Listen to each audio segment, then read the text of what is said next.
শোনাচ্ছ? আচ্ছা একটা কথা বলো তো, গরিব ঘরের মানুষরা কি মানুষ হয় না? তাদের কি কোনো রকম সম্মান নেই? কি করে তুমি আমি গরিব বলে এভাবে অপমান করতে পারলে?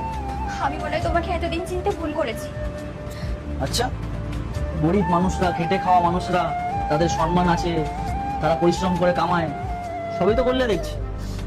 তার মানে কি এই কথাগুলো শুধুমাত্র তোমার বাবা দাদার জন্য যায়? তোমার বাবা দাদা শুধু খেটে কামায়, অন্য মানুষরা কামায় না? মানে কার কথা বলছো তুমি? কিসের কথা বলছো? কার কথা বলছো তোমার কিছু মনে পড়ছে না, তাই তো? মনে পড়ছে কি পড়ছে না সেটা বলো, তাহলে আমি মনে করাবো।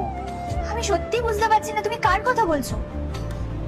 একটু আগে একটা ফুড ডেলিভারি বয় আমাদের খাবার দিতে এসেছিল।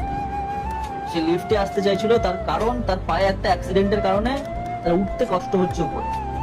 তা তুমি কি বললে? যে না, লিফটে উঠতে দেওয়া যাবে না, গরিব ভিখারিরা লিফটে উঠতে পারেন।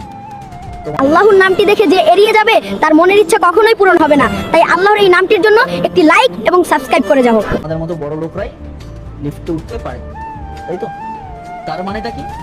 একদিকে তুমি বলছো তোমার বাবা দাদারা মেহনত করে কামায়, খেটে পরিশ্রম করে, তারা সৎ। আর যে তোমার দাদা বাবা নয়, তার মেহনতের কোনো দাম নেই, তার সম্মান নেই। সেই মানুষটাও তো একজনের বাবা, সেই মানুষটাও তো একজনের হাজবেন্ড। সেটা কখনো ভেবে দেখেছো তুমি? উনি তোমার বাবার বয়সী লোক, তাকে তুমি তুই টাকারি করে এলে রীতিমতো। আমি সব দেখেছি। দেখো শুনুন, আমি জানি তুমি খারাপ মেয়ে নও।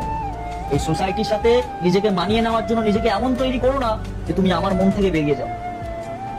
তুমি এখনই আমার সাথে যাবে, সেই মানুষটার থেকে ক্ষমা চাইবে। আর যদি না চাও, আমি যে যে কথাগুলো বলেছি, না তোমার হাত থেকে এক গ্লাস জল খাবো, না তোমাকে আমার কাছে